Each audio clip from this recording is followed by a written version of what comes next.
Hello प्यारे बच्चों, देखिए ये है आज की हमारी वर्कशीट जो हमें 7 सितंबर 2020 को करनी है।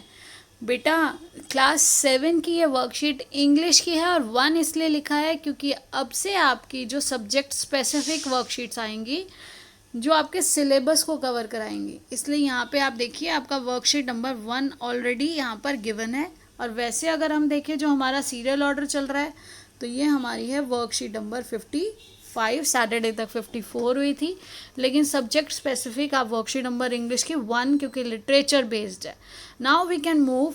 Are worksheet is based on the poem the squirrel. Wow, देखिए आप कितनी क्यूट है, आपने देखी होगी। स्क्विरल कौन है? गिलहरी। आपने अपने आसपास ज़रूर देखी होगी गिलहरी। तो देखिए अब इसके बारे में हमें क्या पढ़ना है। Write the things you see in this picture. तो हमें अब इस पिक्चर में कौन दिख रहा है? आई सी अ स्क्विरल। मैं एक स्क्विरल को देख पा रही हूँ। इट हैज़ अ डैश नट और बनाना इन इट्स हैंड। तो यहाँ बेटा उसके हाथ में क्या है? एक नट है। तो बनाना तो नहीं है, उसके हाथ में एक नट है। देखिए उसके बाद, और वो सीड्स भी खाती है। आप कभी देखेंगे तो प्लांट्स में सीड्स को भी ढूंढ के खाती है। Now the next is read the poem. अब ये पार्ट ऑफ पोएम आपको जो दिया गया बेटा, इसको अगर हम पढ़ते हैं तो read the following poem and allowed thrice. 3 बार पढ़ना है। And colour the star after every read the squirrel. तो देखिए यहाँ पे क्या टास्क दिया गया है, आप इसको थ्राइस पढ़िए और जैसे जैसे आप पढ़ेंगे, फर्स्ट आप इसको कलर करिए जब आपने पहली बार पढ़ लिया, सेकंड करिए जब आपने दूसरी बार पढ़ लिया, एंड थर्ड कलर करिए जब आपने थर्ड टाइम इसको रीड किया। तो देखिए वी वोर a question mark, he wore a question mark for tail. He किसको कहा गया बेटा? यहाँ पर्सोनिफाई किया गया, उसे पर्सन, एक ह्यूमन बींग मान लिया उसको। और ही यहाँ पे स्क्विरल को कहा गया। He wore a question mark for tail. यहाँ क्वेश्चन मार्क के फॉर्म में उसकी टेल जो है कैसी लगती है? क्वेश्चन मार्क लगती है, तो वो हमें बताया गया है। देन आप देखिए उसके बाद क्या है? An overcoat of grey. हमने अगर स्क्विरल को देखें हम तो कैसा लगता है? जैसे उसने ओवर कोट पहना हुआ है ग्रे कलर का। He sat up straight to eat a nut. और वो सीधा बैठ जाता है। जब वो सीधा बैठ के क्या खाता है? ये नट, ये जो बीज है, ये इस तरह से आपके नट्स होते हैं।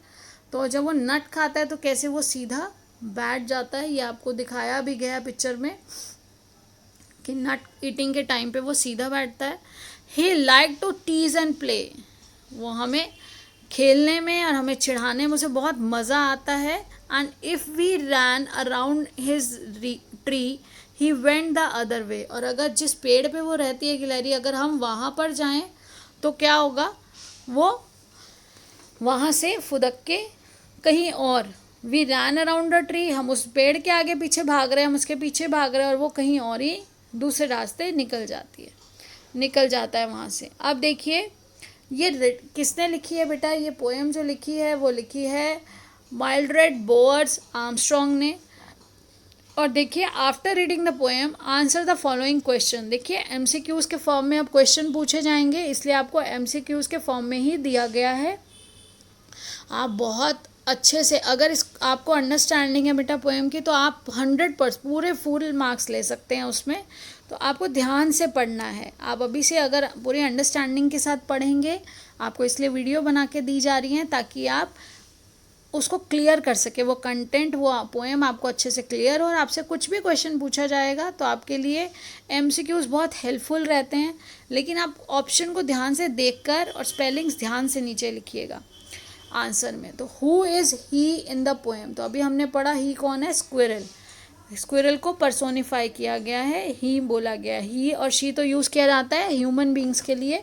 ही तो बॉय के लिए या किसी मेल के लिए, मैन के लिए यूज़ होता है। यहाँ पर उसको पर्सन, एज अ पर्सन उसके बिहेवियर को माना है, इसलिए स्क्विरल को ही से रेफर किया है। The squirrel's tail looks like a dash mark. तो आपने अभी पढ़ा कैसी लगती है? क्वेश्चन मार्क की तरह लगती है।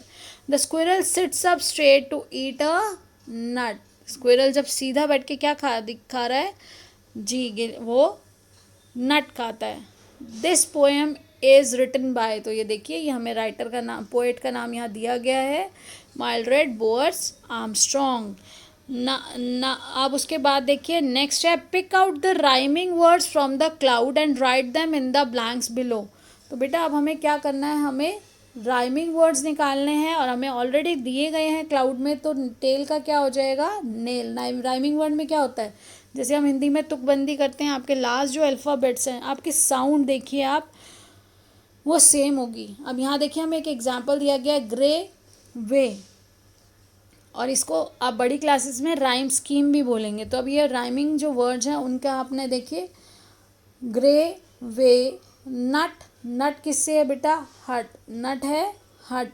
देन ट्री, ट्री का राइम कौन सा है, फ्री, प्ले में। I hope everything is clear to you. बेटा please go through the poem from the book. आप अच्छे से पोएम को रीड करिए, आप जितनी बार उसको रीड करेंगे आपकी प्रोनाउंसिएशन बेटर होगी, आपकी स्पीकिंग स्किल अच्छी होगी, आपकी अंडरस्टैंडिंग अच्छी होगी। इसीलिए आपको वो स्टार वाला एक जो दिया गया है एक्टिविटी, वो इसीलिए दी गई है तो ताकि बच्चे इंजॉय करते हुए, लर्निंग विद वाइल प्लेइंग, फ़न आपके साथ एक फ़न एक्टिविटी है और साथ साथ आपका पोएम भी रेडी हो जाती है। So please do your work on time and send your work on time to your teachers. Thank you so much. Stay blessed, stay happy.